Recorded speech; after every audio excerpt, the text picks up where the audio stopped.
बिस्मिल्लाहिर्रहमानिर्रहीम।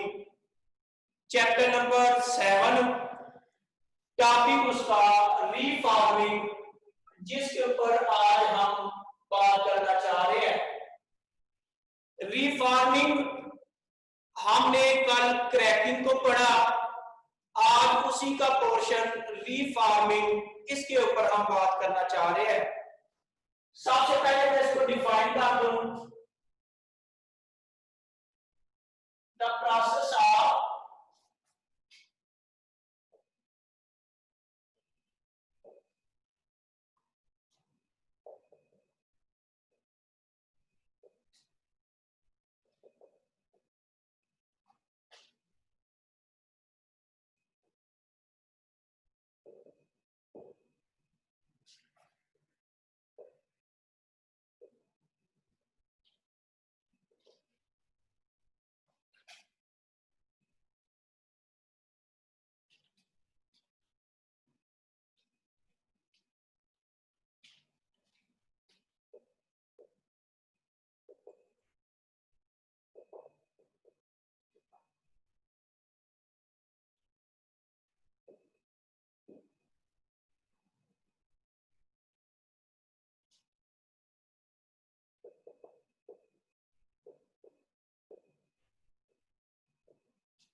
रीफार्मिंग एक नई technique, the process of conversion of, एक ऐसा अमल जिसमें हम कन्वर्ट करते हैं state chain hydrocarbon into branch chain hydrocarbon. Straight chain hydrocarbon को ब्रांच चेन में कन्वर्ट करने का अमल। हाउ, कैसे? बाय हीटिंग, हीट करके। In the absence of oxygen, sir oxygen का मौजूद होना या ना होना, उसका क्या नुकसान या फायदा है? बेटे, अगर ऑक्सीजन की मौजूदगी में आप हीट करोगे तो आग लगने का खदशा होता है, और एब्सेंस ऑफ ऑक्सीजन इसलिए जरूरी है ताकि उसको आग ना लगे। By heating in the absence of oxygen and in the presence of catalyst, जो हम कैटलिस्ट यूज करते हैं एल्यूमिनियम क्लोराइड, भले आपकी किताब में नहीं लिखा लेकिन आपको पता हो, इस अमल का नाम है रीफार्मिंग, कि एक ऐसा अमल जिसमें हम स्ट्रेट चेन हाइड्रोकार्बन को ब्रांच चेन में कन्वर्ट करें, इस अमल को कहते हैं रीफार्मिंग। और रीफार्मिंग की 3 शर्त है। पहली शर्त, हीट करके कन्वर्ट करेंगे। दूसरी बात, ऑक्सीजन का यानी एब्सेंस ऑफ ऑक्सीजन शर्त है। और तीसरी, कैटलिस्ट का होना जरूरी है। इस अमल को कहते हैं रीफार्मिंग। ध्यान कीजिएगा, ये आपके पास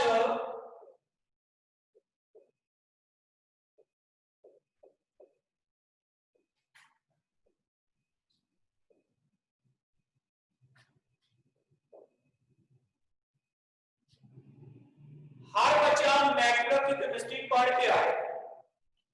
8 कार्बन वाले अल्केन को ऑक्टेन कहते हैं।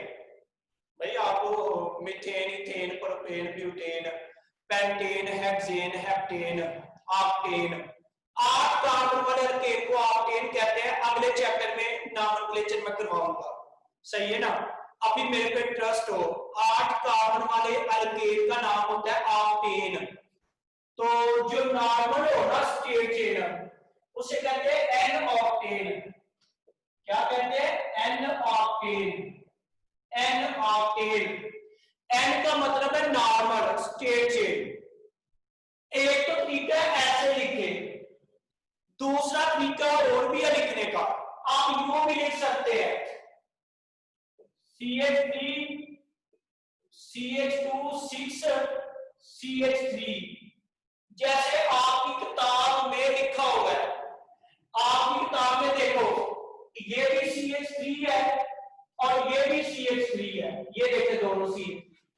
अब ये जो दरमियान में CH2 है ये 6 है, 1 2 3 4 5 6, तो उनको ब्रैकेट में 6 लिख दिया है।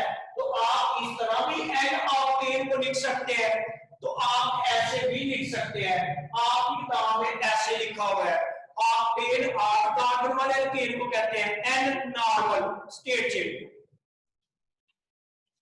अब इसको आपने हीट किया है, एब्सेंस ऑफ ऑक्सीजन में किया है, कैटलिस्ट की मौजूदगी में किया है, तीनों स्लाइड एरोहेड में सामने लिख दी। ये कन्वर्ट हो गया ब्रांच चेन में, ये चला गया CH3 CH,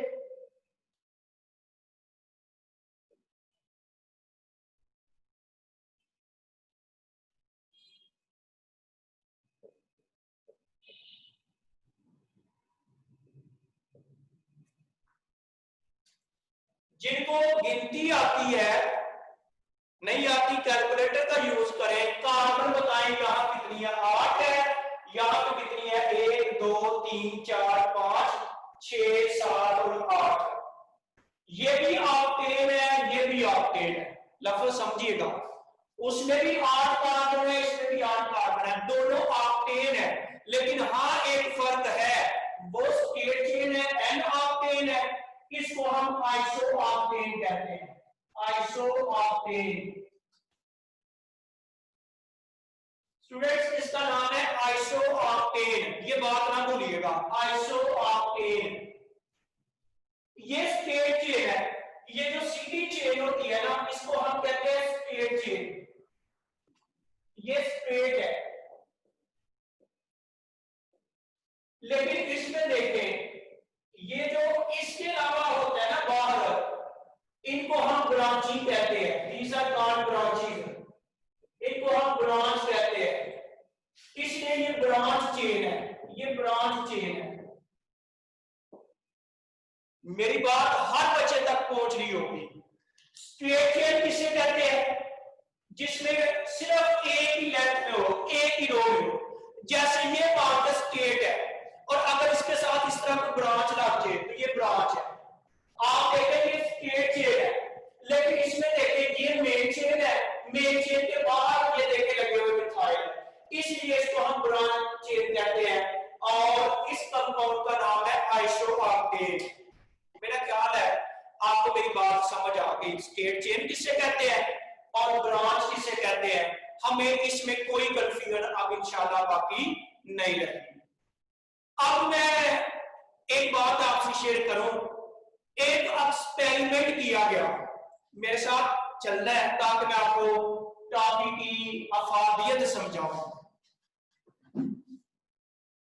एक एक्सपेरिमेंट किया गया,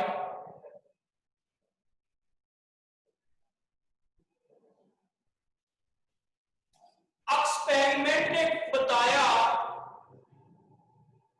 जो स्टेट चेन फ्यूल है, भाई फ्यूल स्टेट चेन भी तो हो सकता है ना, ये पुअर फ्यूल है। पुअर समझते हैं, सही नहीं चलता, इंजन के अंदर नॉकिंग पैदा करता है। क्या पैदा करता है? नॉकिंग। वो भी सरकाश ने सारी तफसील समझानी है। अभी मेरे साथ एक्सपेरिमेंट को समझो। एक्सपेरिमेंट ने बताया कि जो स्टेट चेन वो पुअर फ्यूल है, that is not good quality.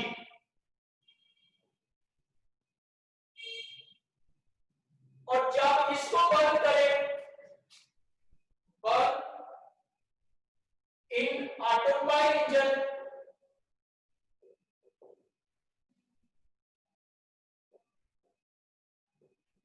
It burn होता है विद एक्सप्लोजन।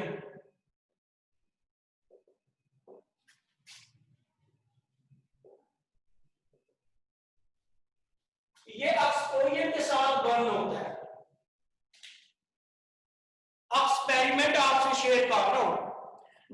एक बंदा डॉक्टर के पास जाए तो वो कहे बताओ मुझे शुगर है कि नहीं, तो डॉक्टर ऐसे करके तो ऐसे यानी उस बंदे को हाथ लगा के ऐसे जुबान को लगा के कहे हाँ है, क्यों मीठा है, नहीं, वो कहता है जाकर रिपोर्ट करवाओ, ऐसे मुझे कैसे पता चले।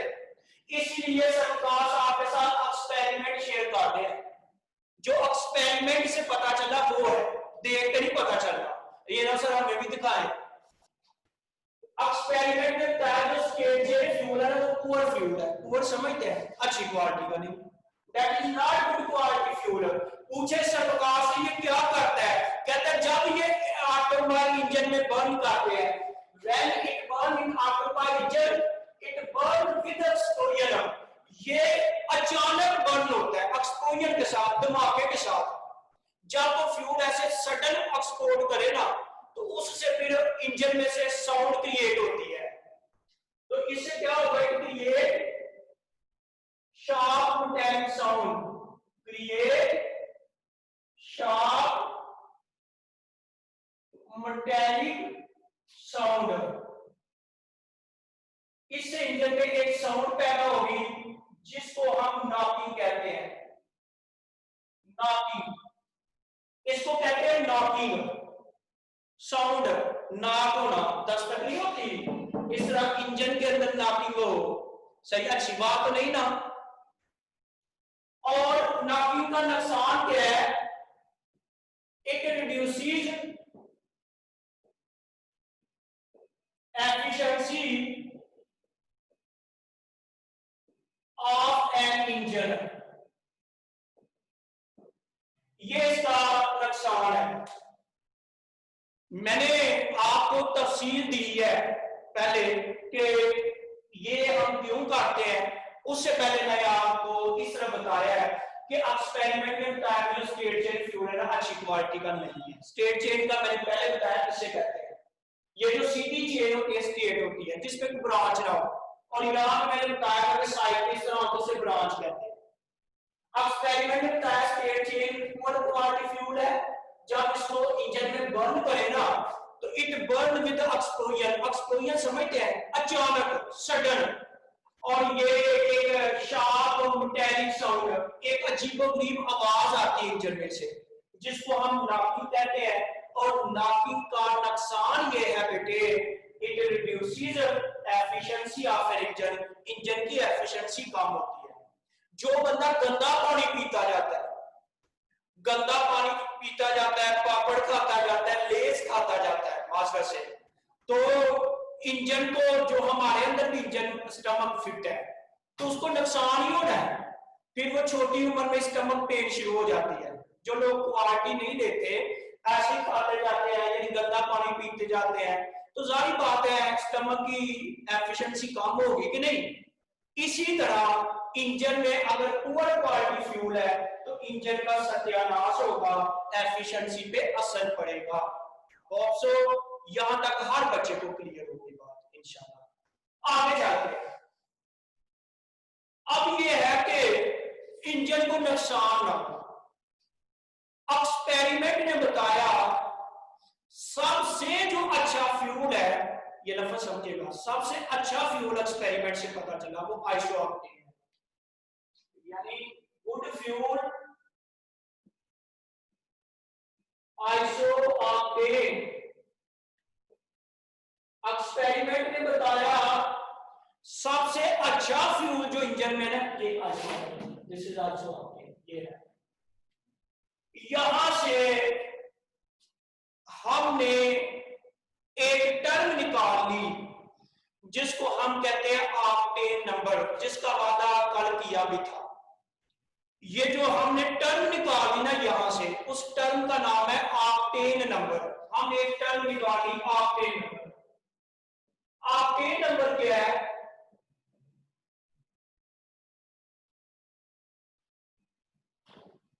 ऑक्टेन नंबर है the percentage of isooctane in fuel. मैं ब्रांच इधर लिख देता हूं आपको ये मिक्स ना हो पाते हैं। ऑक्टेन नंबर क्या है, the percentage of isooctane in a fuel is called octane number.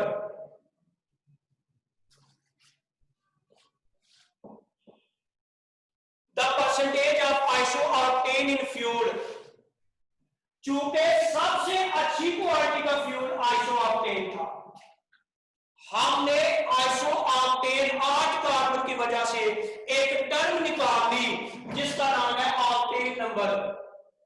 और जो सबसे अच्छी क्वालिटी का फ्यूल था वो आइसोऑक्टेन था। हमने कहा था ऑक्टेन नंबर क्या है? The percentage of isooctane fuel, fuel में जो आइसोऑक्टेन की परसेंटेज है इसको हमने ऑक्टेन नंबर कह दिया। और हमने कहा कि जितना ऑक्टेन नंबर ज्यादा होगा उतना फ्यूल अच्छी क्वालिटी का होगा। ये लफ्ज समझ आया? अगर इतनी मेरी डिस्कशन क्लियर हो गई है तो आपकी बुक में पहला पैरा देखें। मैं मसलन अब आपकी बुक की तरफ आया हूं। स्टूडेंट्स, सारे बच्चे अपनी किताब का पहला पैरा पहली लाइन देखें, रीफार्मिंग में देखें जरा सारे। क्या लिखता है? कहता है the gasoline obtain is generally not good quality. जो आमतौर पे आप गैसोलीन लेते हैं ये अच्छी क्वालिटी का नहीं है। आपकी बुक की पहली लाइन देख रहा हूं, the gasoline obtain is generally not good quality when it burn in an automobile engine. लिखा हुआ है जब उसको ऑटोमोबाइल इंजन में बर्न करें, इट, यहां तक बात क्लियर है? तो वहां पे आके लिखता है, उसने जो जुमला आपकी किताब में लिखा हुआ है कि जब ऑटोमोबाइल इंजन में बर्न करे तो वो आग पकड़ लेता है before the spark plug fire, यानी अभी प्लग को आग नहीं लगती तो उसको आग लग जाती है। उसका तर्जुमा मैं एम यूनस की किताब से करने लगा। ये जो आपकी बुक में उसने लिखा है ना कि वो जो यानी इग्निशन शुरू हो जाती है before the spark plug fire, उसका तर्जुमा पता क्या है? यानी अभी प्लग को आग नहीं लगती तो वो फ्यूल को आग लग जाती है। हालांकि ऐसे नहीं होता। जब बाइक की किक करते हैं ना तो पहले प्लग को वहां पे शोला होता है और वो आगे आग लगाता है। लेकिन उसका मतलब पता क्या है? उसका मतलब है कि जो फ्यूल हम बर्न करते हैं ना अच्छी क्वालिटी का नहीं, स्टेट चेन, वो बर्न होता है विद एक्सप्लोजन। ये मतलब है जो आपकी किताब में लिखा है ना कि before the spark plug fire, के प्लग को आग लगने से पहले इग्निशन स्टार्ट हो जाती है। उसका तर्जुमा मैंने एम यूनस की किताब से की है। इसका मतलब यह है कि वो बर्न होता है विद एक्सप्लोजन। तो जब एक्सप्लोजन के साथ बर्न होता है ना तो उसके एवज में आगे देखो उसने लिखा हुआ this produces sharp metallic sound. इसकी वजह से एक मेटालिक साउंड पैदा हो जाती है तो जिसको हम नॉकिंग कहते हैं। तो आपकी किताब में लिखा है कि वो जो नॉकिंग है ना it reduces efficiency of engine, उससे इंजन की एफिशिएंसी कम होती है। यानी मैंने पहला पैरा आपकी किताब में उसकी तशरीह की है। इसका मतलब है अगर फ्यूल अच्छी क्वालिटी का नहीं है तो इंजन की एफिशिएंसी कम होगी। फिर एक्सपेरिमेंट से पता चला कि सबसे अच्छी क्वालिटी का फ्यूल कौन सा? आइसोऑक्टेन। ये फार्मूला। और हमने फिर वहां से एक टर्म निकाली जिसकी डेफिनेशन आपकी किताब में नहीं है। The percentage of isooctane in a fuel is called octane number. और याद रख लेना ये जो आइसोऑक्टेन है ना इसका ऑक्टेन नंबर हम 100 लेते हैं। Octane number of isooctane is 100। ये बात आपने नहीं भूलनी। आइसोऑक्टेन का हमने देखा है सबसे अच्छी क्वालिटी का फ्यूल है तो हम इसका ऑक्टेन नंबर कितना रख दिया? 100, यानी सबसे अच्छी क्वालिटी का ये है तो ये 100 ऑक्टेन नंबर इसका। तो इसका मतलब है जितनी ज्यादा ब्रांचिंग होगी उतना ऑक्टेन नंबर ज्यादा होगा। क्योंकि आइसोऑक्टेन में ब्रांच है इसलिए हमें फ्यूल ब्रांच चाहिए ना कि स्टेट चेन चाहिए। मेरी बात का रिजल्ट है स्टेट चेन अच्छी क्वालिटी का फ्यूल है या ब्रांच है? ब्रांच अच्छी क्वालिटी का है। तो हमें कौन सा फ्यूल चाहिए? ब्रांच। इसलिए हम रीफार्मिंग करते हैं। रीफार्मिंग क्या है? रीफॉर्म का मतलब होता है बेहतरी करना, इस्लाहात लेके आना। The process of conversion of straight chain hydrocarbon to branch, यानी स्टेट चेन हाइड्रोकार्बन को ब्रांच चेन में कन्वर्ट करने का जो अमल है, कैसे? बाय हीटिंग, हीट करके, in the absence of oxygen and in the presence of catalyst, इसको कहते हैं रीफॉर्मिंग। मेरा ख्याल हर बच्चे को पता चल गया है रीफॉर्मिंग क्यों करते हैं, स्टेट चेन को ब्रांच चेन में क्यों कन्वर्ट करते हैं। क्योंकि ब्रांच चेन अच्छी क्वालिटी का फ्यूल है, इसलिए हम ब्रांच चेन में कन्वर्ट करते हैं। और यहाँ तक सवाल है तो पूछे, फिर मैं आगे इसका डिसएडवांटेज भी बताऊंगा। एंटी नॉकिंग एजेंट,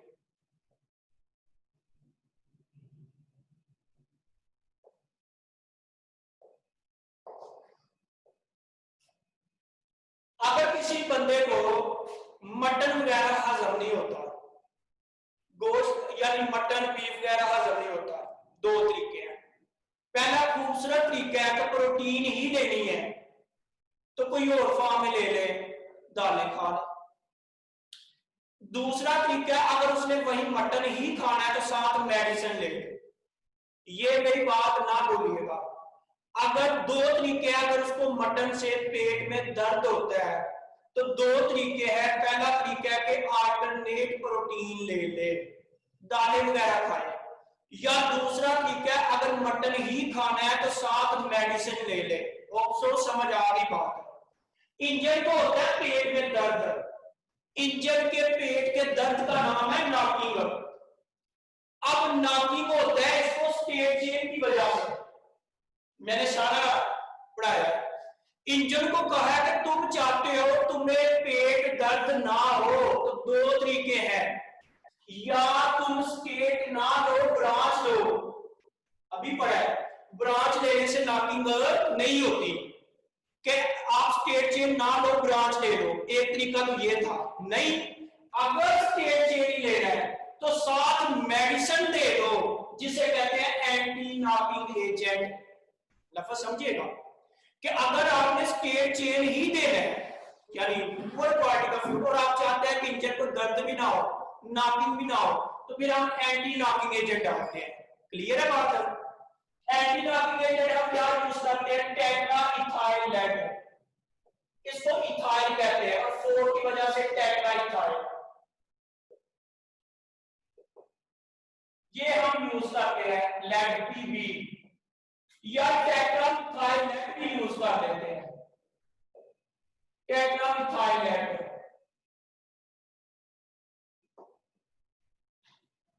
ये एंटी नॉकिंग एजेंट है जो नॉकिंग नहीं होने देंगे।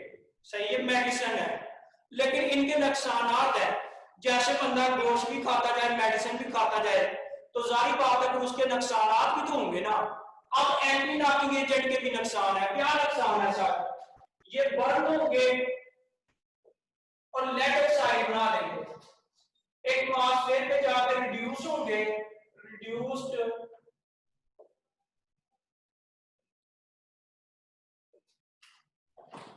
और रिड्यूस हो जाएंगे लेड में, और लेड कॉज पोल्यूशन, ये पोल्यूशन का सबब बनेगा। एंटी नॉकिंग एजेंट का नुकसान बता दिया कि जब ये एंटी नॉकिंग एजेंट डाल देते हैं पेट्रोल वगैरह में, बर्न होते हैं, लेड ऑक्साइड बनाते हैं, ये एटमॉस्फेयर में जाकर रिड्यूस हो जाते हैं मेटालिक लेड में, और लेड जो है ना वो पोल्यूशन कॉज करता है। सही है ना, इसलिए हम इससे परहेज करते हैं। और आप जाके ना अक्सर जो पेट्रोल पंप है उसमें पता क्या लिखा होता है? Lead free gasoline.